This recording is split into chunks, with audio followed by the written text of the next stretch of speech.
You. All right. Good afternoon, everyone, and welcome.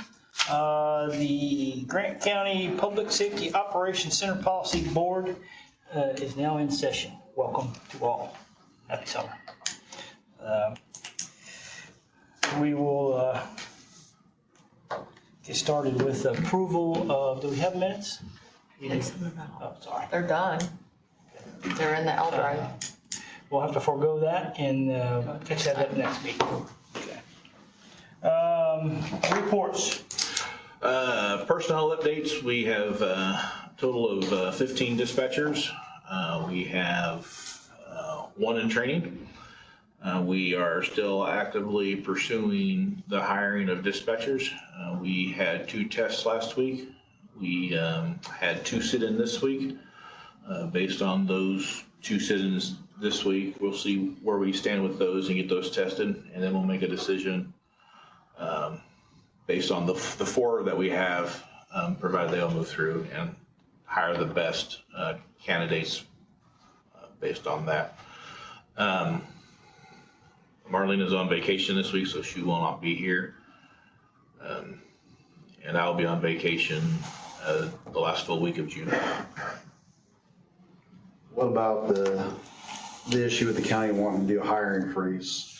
So I did go to the county council meeting last month when it was discussed, and I expressed my concerns with the hiring freeze, and they granted me the exemption so long as I don't exceed 18 dispatchers on staff, so I can hire at will.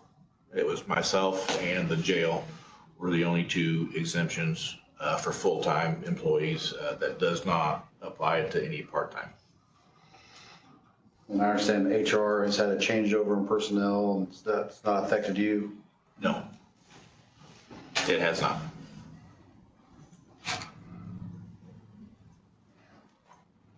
At least not that I'm aware of.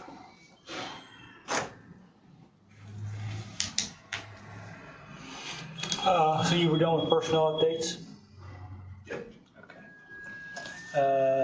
Tech committee. We had a request by Marion Health to extend the deadline for phase 2 for 30 days. 30 days would be August 1st, which would be a Friday. Really don't want to do it on a Friday. We'd rather do it on a Tuesday, which would be August 5th. So we want to give them that extension of 30 days to August 5th then, with the approval of the board. You want to explain what took place? You can. So for the last 2 to 3 years, we've been advised that the APX 7000s the hospital purchased before me were all phase 2 capable. Come to find out, the first of this week, when those radios were ordered, they were not ordered with that capability. So we are rushing right now to try to get these ordered and get them as soon as possible. The hospital would like the board's support in approaching the commissioners about, for EMS, not my radios, but EMS for support from 911 funds to help purchase EMS since they're a 911 entity and provide 911 service throughout the county to help fund the replacement of funding replacement of the county EMS or the hospital EMS radios.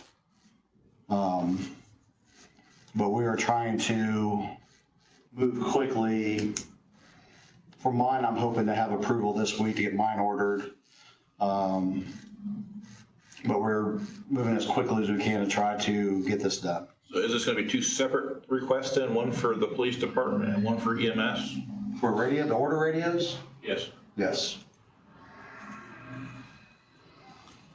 Both of us have capital requests already approved for the year, for next year, for 10 radios apiece. We're just trying to at least try to push that, but the EMS has like 30 radios. We are looking at the fact of doing just the phase 1s They can keep the APX 7000s in the trucks and use those if they need them going to other hospitals for IHERN. But just getting the actual EMS personnel to use 800, that's only single band and not dual band. So if the radios are phase 2 capable, can you just buy the flash upgrade and turn phase 2 on? Nope. 7,000 are capable, but when they were purchased, they did not purchase that capability Okay. in 2017. Okay. Because I know the Kenwoods that were purchased were phase 1, but I was able to purchase an upgrade, and Kenwood came in and touched each radio and turned them into phase 2. I've been on phone calls for 2 days, and Motorola does not provide that, do not have the capability for those radios Okay. any longer. All right. And you said you're wanting the board's Not support, because Stephanie is going to be calling the commissioners and just the support of the board and helping to see about using 911 funds to help EMS with their purchase and the price of it. how much you talking? Phase 1, I mean, $180,000 to do all of them. That's just EMS radios. Yes, I understand my police radios are, we're not 911. We are police, we are separate, so mine is not included in that request. Mine will have to be my own budget, but the EMS, they are 911 and provide a service, that's the one that we're pushing for. My radios will have to be purchased by my department.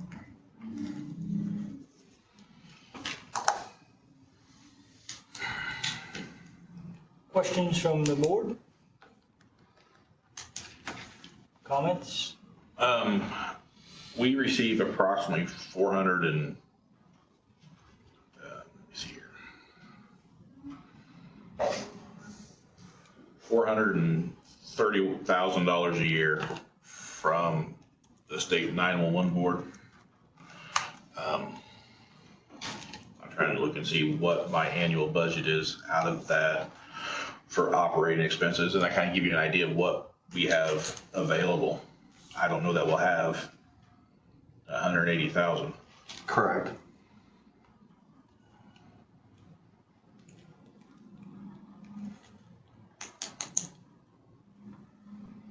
I think that's, the actual amount would be what's available between Stephanie and the commissioners and then the council. She just wants the board to be supportive of the commissioners using the funds for that.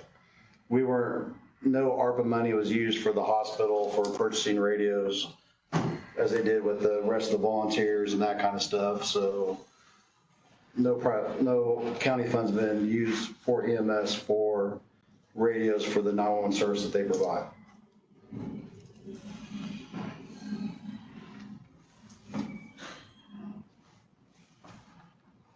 All the ARPA funds were expended, counted for. And expired. Yeah. Right. Yeah. And I'm not so sure that ARPA funds could have been, with them being a private entity. Stephanie said one county used ARPA funds to build a psych facility for a hospital that services the county, but it was the hospital's the one that built it, but I don't know. It's a Connor question. Yeah, there was a whole legal team Yeah. they had Yeah. working Had on to hire that. an actual attorney.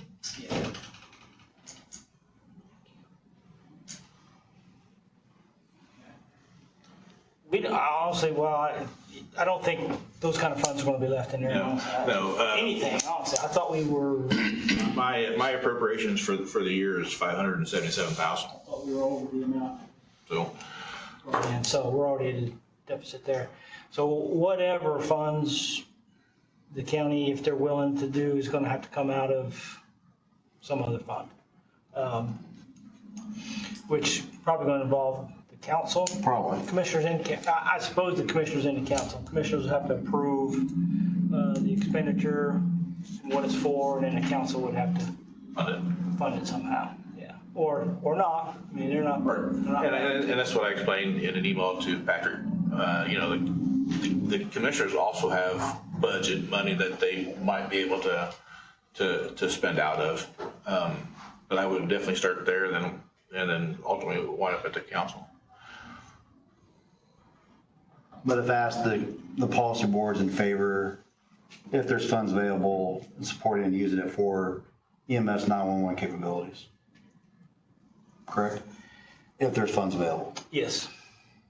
Yeah. It's a tough time to be asking, but hey, it's Well, what it is. there is Senate Bill 1. I think it's Senate Bill 1. Yeah. We as a board, will we give them support? So, completely up to the board. Put it out there. I don't know that it needs to be a motion or just a general consensus that we do support, don't support. The hospital's requesting that, so. Are we doing this in two separate motions? Because we have one for the extension. We're doing one for the extension of the Yes. I have, So, Yes, that would be a separate motion. Yeah.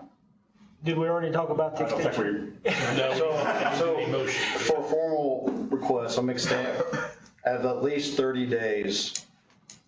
I have information from both vendors that one has the radios on hand, the other one says 2 to 3 weeks. So I'm very hopeful if I can get stuff ordered, hopefully in the next 2 days approval, that I can have them and program them before August, is my sincere hope. I'll make the motion that we do the August 5th. Is it August 5th? Yes. August 5th day, the extension to August 5th. I'll second that. All right, I have a motion on the floor, a second. All those in favor? Aye. Opposed? Ayes have it, motion passed. So we will put that off till August 5th and buy some time to get that part done. Okay. So the other part would be council support, board support for the request. Basically for Marion Health to go to, I don't know that request carries any weight, but we can certainly show support or not. So I don't think that needs to be a motion, more of a consensus of the board. Do we agree? I'm going to abstain as a Marion Health employee, a part-time employee, and dealing with financial matters, so I'd like to abstain on that. Put you in the same box. We do actually, by way of, for the record, Dawn, we do have a quorum. We have 8 members present today, so. oh, thank you. Yeah. So with that, remaining members, anybody want to support that request? I guess the question I would have on that is, what was the comment about the SB 1 or Senate Bill 1 that you just made at the end of it? What direction was that? Yes, well, I understand, is it Senate Bill 1 where they're talking, I know, and when we're talking about money, I know that's gonna affect government entities. Yes. And I understand, so that's gonna be on the commissioner's mind. All I'm asking is that, asking if you guys let the commissioner know your support of county funds being used for EMS radios. I understand there's financial stuff about ready to hit because of what the state legislatures doing. And that's been, it's not digging that. I understand Senate Bill, it is Senate Bill 1, right? It is. Senate Bill 1 is going to slam every government entity in the coming years. So as Kevin and I spoke this morning, I mean, that's the process we told you gotta follow. So I personally, I mean, I support you going through the process. Wish you luck. I mean, I think it's gonna be tough, but that's, you know, and I would tell that to any entity at this point. If you want to approach the commissioners and the council for communications equipment purchase, I personally would support that. But like I said, I don't know if it has any bearing on them, but we can show a support or not. I'm okay with that, so.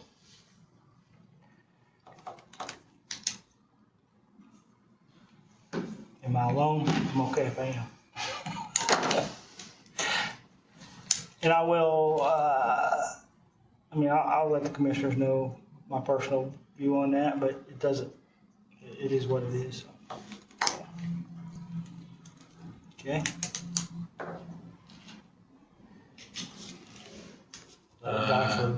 Go ahead. Is there any more?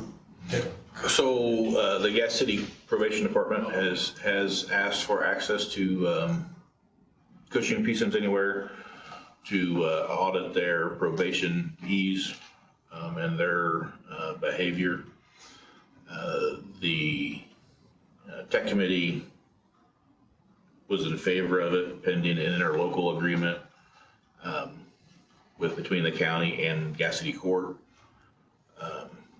Upon the board's approval, I will reach out to the county attorney, Connor Sullivan, and have an interlocal agreement drawn up to cover our aspect of that access. And then in that, I would request that Gas City Court provide us with a list of their probationees updated. I think we get the county probation list every 2 weeks, so updated bi-weekly, so that way we can keep a track of who's on their probation. This might be Connor question, but could it be specific enough to say it can only be done, or she can only use it as her official capacity as a probation officer? Yeah. Okay. And as I said in the Tech Committee meeting, I would do the same thing for the city of Marion and their courts and probation department as well. But before that, we really need to have a written and approved policy in place. And I think it should stipulate all those requirements and those kind of things. And then again, a means for the county to, or dispatch, whoever, probably the county. I mean, we look at it from a county perspective. If there's some kind of inappropriate action there, to shut that off, do whatever. Absolutely. But I think without having a good document out there to clear that, just so everybody understands what the rules are and we don't get caught up in something. So you're gonna run that through Connor? Yes, first? so are you asking for a policy in addition to the interlocal? However, you can, it could be the same. I don't know, it has to be a separate document, but before we move forward with, given the access, let's have a policy in place. Let's have a clear guideline. And there again, I think your input in that would be. Yeah, I would say also in the interlocal, I would say it's subject to audit periodically. Mm-hmm. Which really we should everybody. I mean, yep, absolutely. And ultimately, I guess they're again in that. I hate to get super legal about it, but who's monitoring it? Who's going to be the keeper there? Is that you? Is it? Okay. You or Marlena, somebody in charge over there. Yeah, I think that's clear. The auditing part is, I think, for any user, honestly. Okay. So you really don't need a motion until we get a policy, or do you? What do you want to do? It's up to you guys, however you guys want us to do it. We can't do anything without legal review anyway. Yeah, so I would prefer that you be able to bring a written policy to us so we can review it, we can see what we're actually putting in place.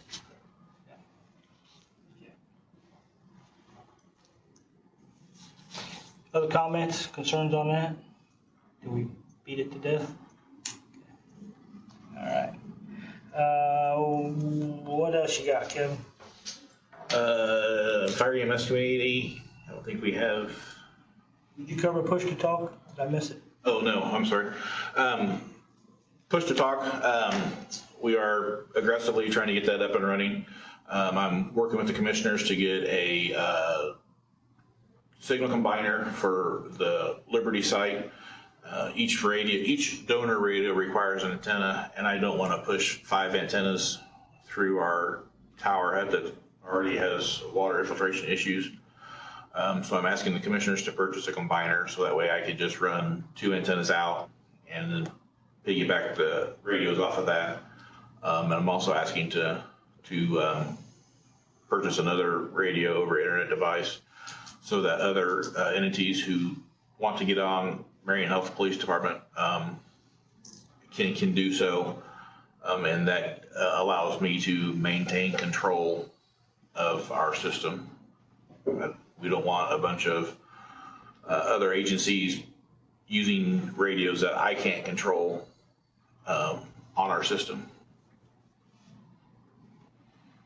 So I've emailed the commissioners, I've met with the commissioners. They are currently waiting on a reply back from their attorney.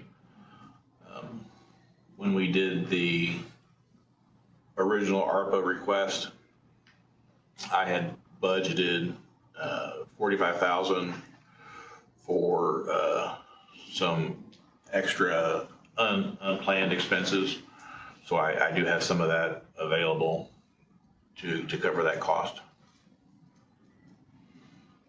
Just need their okay to move forward with that? Okay. So the funds are there? Yeah. Okay, good. And like I told Patrick, if they say no on the ARPA funds, then I would go to the county council and ask for an additional appropriation for that, because that will be county-owned equipment, county-maintained equipment, county-housed equipment. How is the water issues at the sites?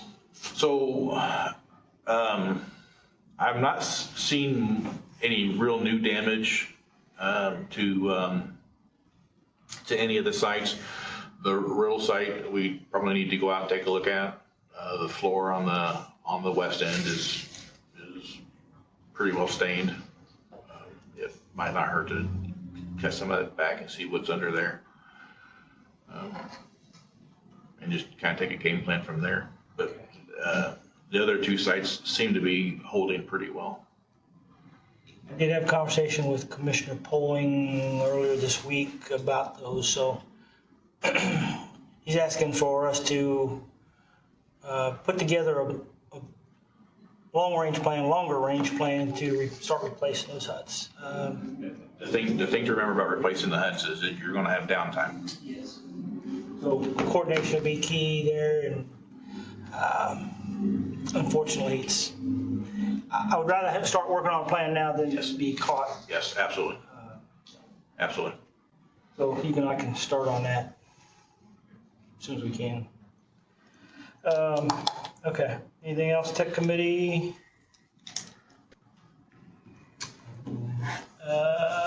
You talked about control of equipment.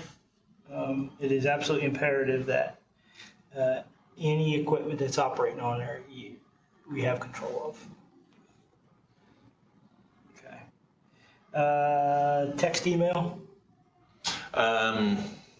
Beginning June 17th, AT&T will no longer support email to text. So my dispatchers will no longer be able to send a text message to a phone from their email. I'm working with FirstNet. They have a platform called FirstNet Messaging, and that will eliminate the need for email. The FCC is cutting down hard on the carriers to eliminate spam being sent to wireless devices, and one of the ways to do that is to eliminate access by email. So I'm working with FirstNet to get that messaging up and running.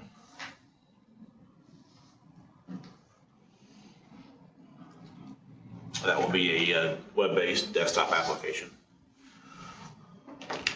Time frame on that? It's got to be by June 17th. Alrighty. That's all, everything I had on my list. You guys remember anything else? Alrighty. Fire EMS Committee.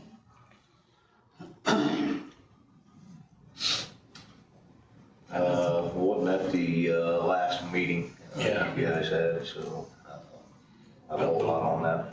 There wasn't really much to be talked about. We don't have anything. Okay. Training Committee.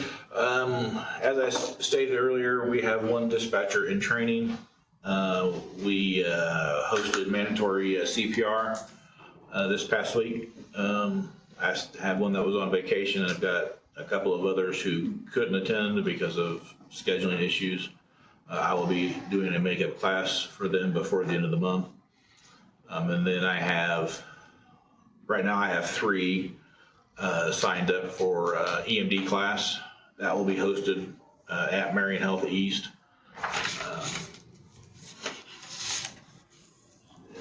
In their community room there for 3 days. And they will also be having a dispatcher in that class as well. And that class is open to the public. Marlena and I will be going to Indianapolis next week on Tuesday and Wednesday for the Cushing Conference, Caliber Conference. It will be held at the Government Center downtown Indy. We'll be staying at the Embassy Suites. The commissioners have approved the use of their credit card to cover those expenses.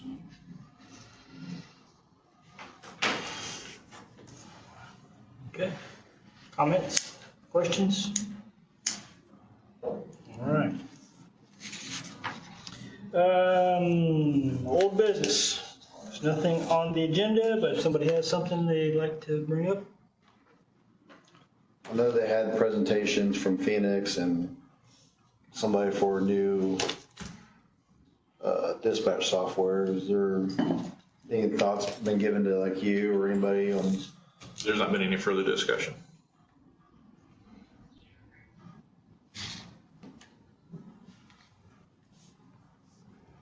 And I don't know of any others that have been scheduled. So from that, I mean, nothing was decided or? Oh, Just one vendor at this point? we had 2. I think they've had Motorola and Had Motorola, Phoenix, Caliber, I believe. Are the state agencies want to change? They're just tired of what they have. Where Caliber's all like, see people on Cushing. Yeah. I mean, I was fairly impressed with the Caliber one, but what always came to my mind is funding. It's, I mean, how you pay for it. That's it.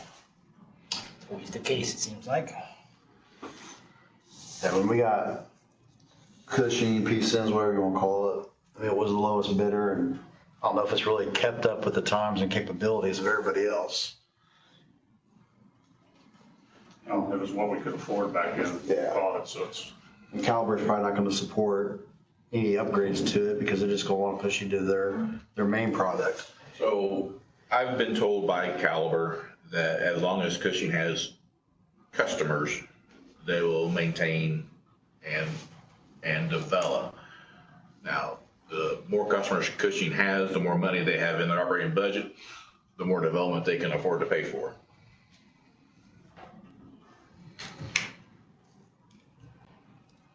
They say they are still actively demoing Cushing to the smaller agencies, but the bigger ones are trying to get off of Cushing and over to Caliber.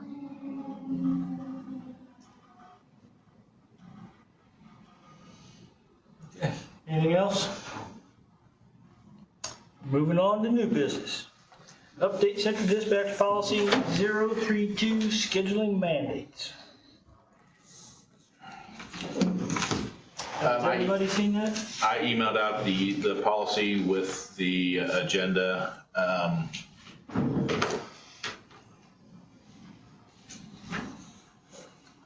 So if I'm an expert at anything, and I'm not saying I am, but if I was, it would be overtime and scheduling.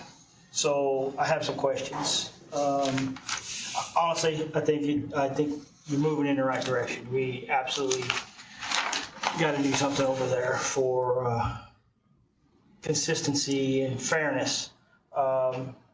It's probably one of the biggest complaints I'm sure you hear, and Marlena hears.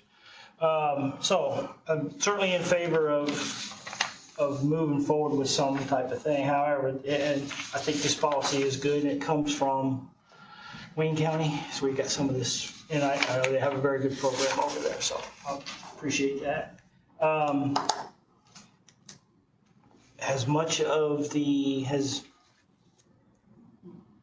Dispatchers, have many of them seen this? Okay.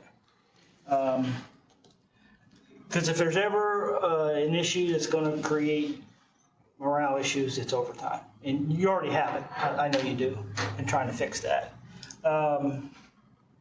So, my first question, I think I asked earlier, and I had to step out of the room, was seniority-based overtime. Is that the way you currently do it? Or? So basically, we don't have anybody fighting for overtime. We don't have that problem. But if a senior dispatcher and an under dispatcher both say they want the overtime, you would typically give it to the senior person. But like I said, we don't have that problem. Right. Hopefully we'll get to where we do have a problem. It's a better problem to have.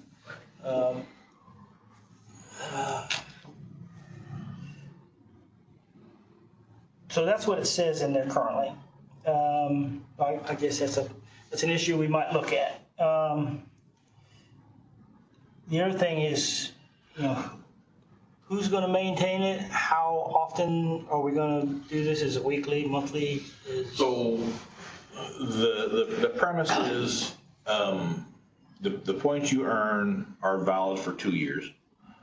And then after 2 years, the top points fall off and you just move up the location or the chart.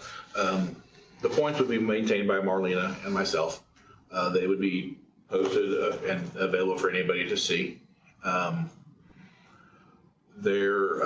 did make some modifications based on the point values and what they're awarded for.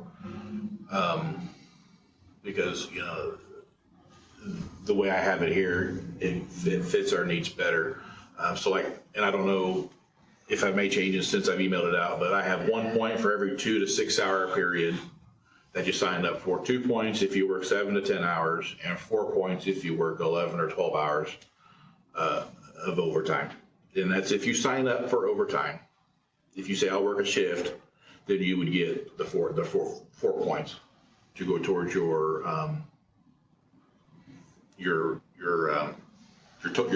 point score. Whether mandated or not, if you work the hours, you're going to get the points. Yes. And then if it's a partial shift, and the senior dispatcher would get to pick what part of the shift they want, and then the rest of it would be divvied out accordingly. It says we can require a person to stay up to 16 hours of continuous work. So that's one shift plus 4 hours. And I can mandate no more than 6 hours on a person's day off. So if I have a call off and I need to mandate, I would have to mandate 2 people, one for the first half and one for the last. Unless somebody is volunteering to come in for the full 12. I know mandating is a tough. And I have said from day one, when I took over August 16th of 21, the staff were working 60 and 70 hours a week, consistently mandated. When I took over, we were at 50% staffing because of all of the mandates. I have tried, Marlena has tried not to mandate. If all else fails, I do it, or she does it. Yeah, that's tough. That has really taken a toll on me. And Marlene as well, and she's Absolutely. Thank goodness she's off this week. I was supposed to go to Terre Haute this weekend with my mom. It was her last year as coach for Special Olympics, and I couldn't go because I had to come here and work. So, it does take an effect on me and my family. So. Sure. No, we really need you off the floor and doing your job. That's where we need you and Marlena both. There was one point in here that it said that a dispatcher could work no more than 16 hours of overtime, or could I work more than 16 hours total.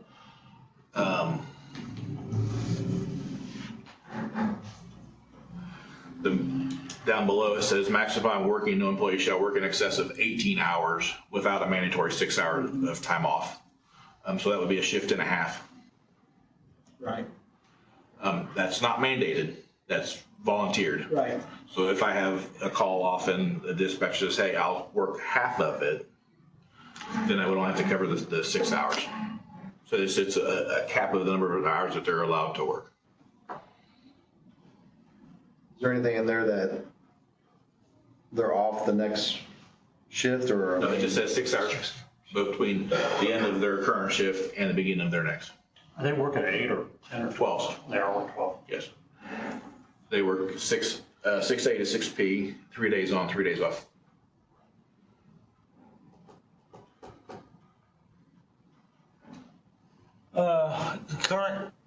Do we have an overtime policy in the current handbook or however you guys work that over there? I mean, is there, It just says that you can't be mandated.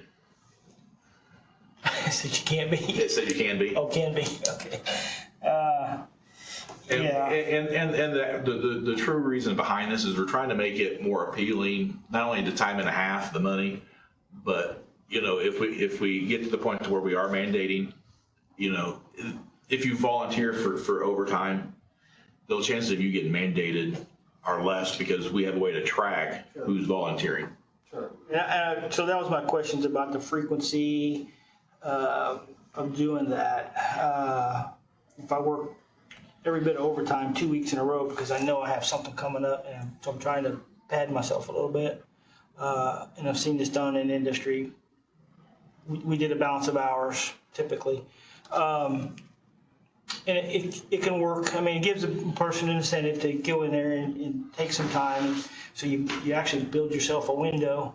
It's kind of a little different situation here, but hopefully we can get to that. But the frequency of balancing them hours, I think, would be critical.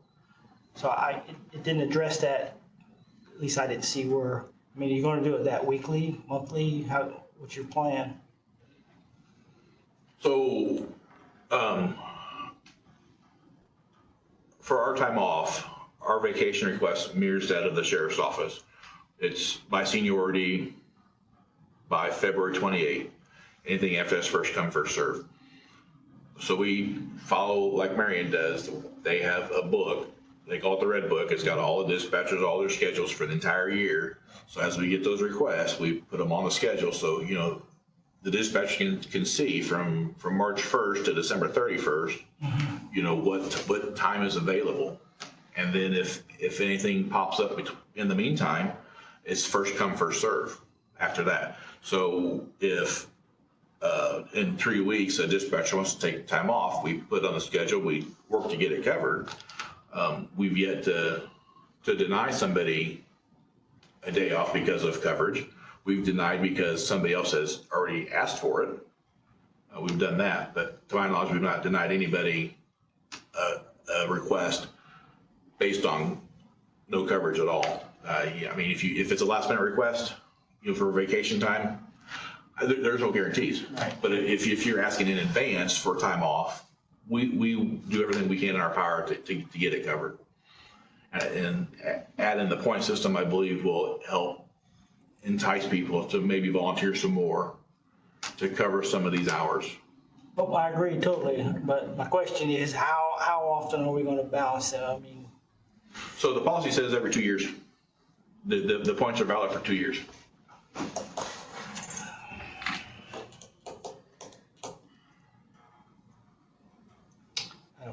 I got a problem with that, honestly. I mean, if I was a dispatcher, I don't know, Daryl, how you going to get a part-time, maybe it doesn't matter to him, but I think if I was trying to manage my hours a little better, 2 years doesn't help me. I mean, so if I worked overtime this week, volunteered, came in, worked an entire shift, so I'm not going to see them hours accumulate for 2 years? No, the points will change as they're earned. So that's what I'm asking. Yes. Weekly, the day that it happens, is there a chart where? Yeah, absolutely. We'll come up with the spreadsheet and we'll track those hours as they're earned. I think there again, that's helpful. That's great. And I would like to see that in there. I mean, I think the employees would like to see it. That wasn't spelled out to me unless I've missed it. I didn't. Access to position status on mandatory overtime will be made accessible to all personnel.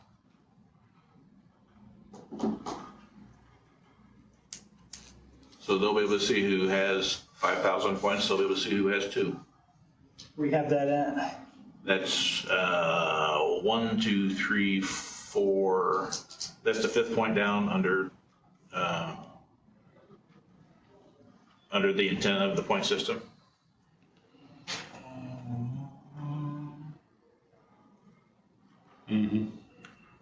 Down here? Right above call-out procedure, 2 points above that. Okay, yeah. Oh, I see it, okay.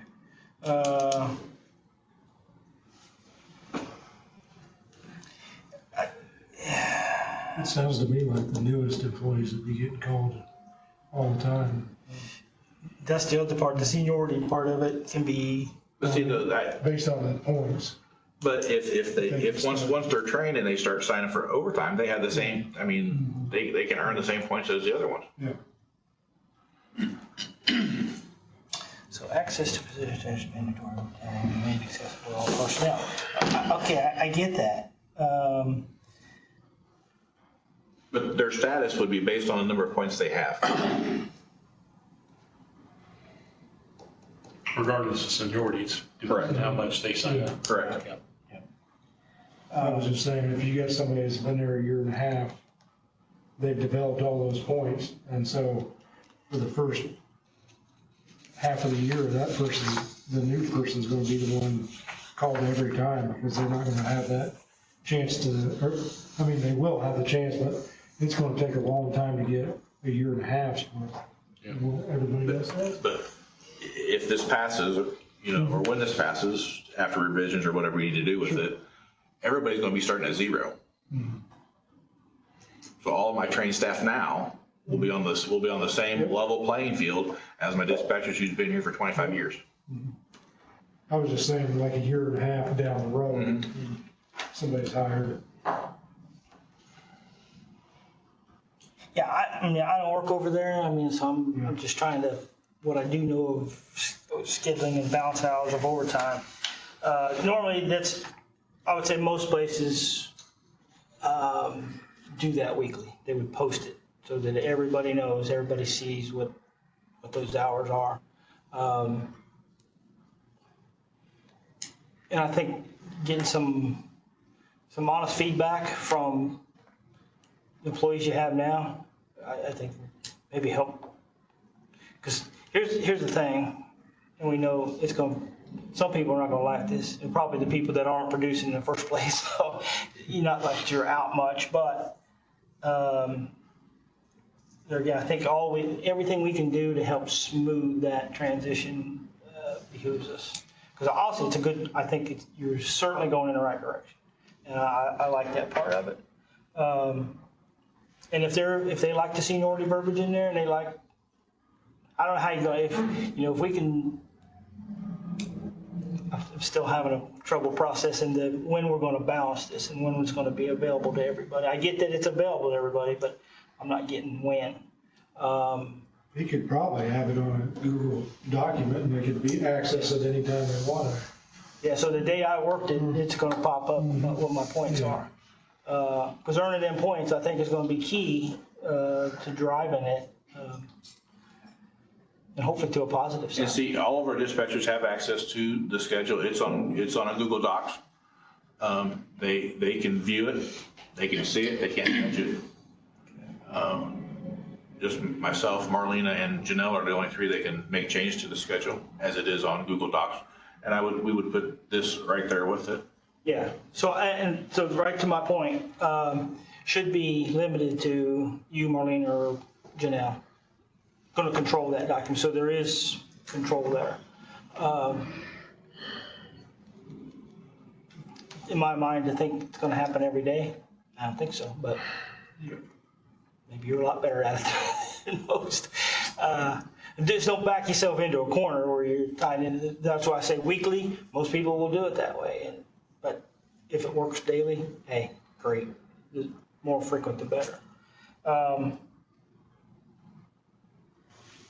right, so I certainly like the idea. I think you're heading in the right direction.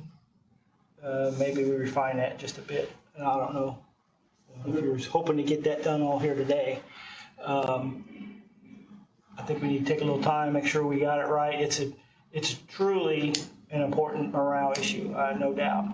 I think this will get you started in the right direction for sure. Thoughts from the board?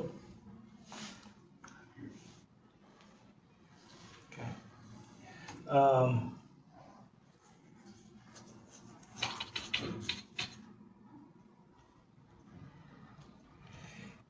Truly like to hear from maybe Marlena too, or even Janelle. I mean, if they have, I don't know, I'm sure you probably run it all by them, but. So Marlene and I went to the statewide 911 board conference in April, I think it was, in Noblesville.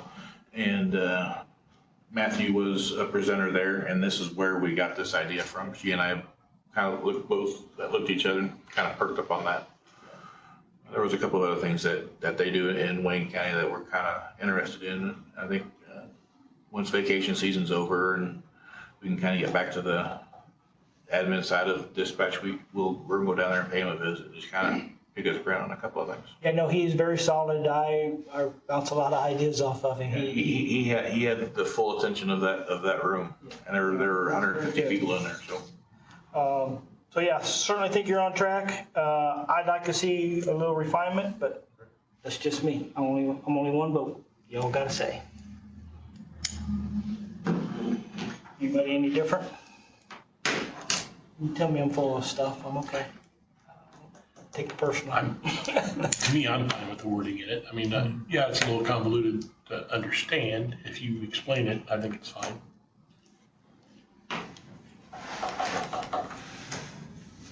And typically overtime stuff is tough. And then here's, because I have experience, people will try to manipulate it. So it really needs to be, it's just human nature. It's the Oh, absolutely. so yeah, the stronger it can be. Price one, I'm gonna do it. Yeah, the stronger it can be from the very beginning, I think the better. And there, yeah, I think the buy-in, we probably won't get 100%. I wouldn't expect it, but I think the majority can buy in and say, yeah, we agree. Help with some harmony and morale. So that's my recommendation. I'm just one guy.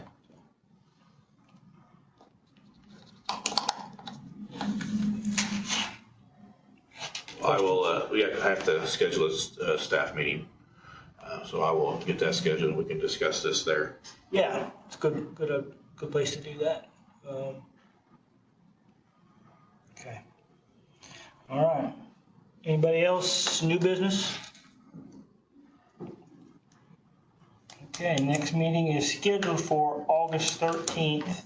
Do we need to do anything before we launch phase 2?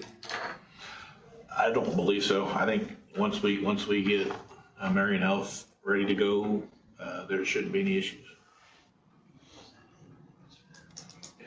All right, so you go with August 13th, right? I hope.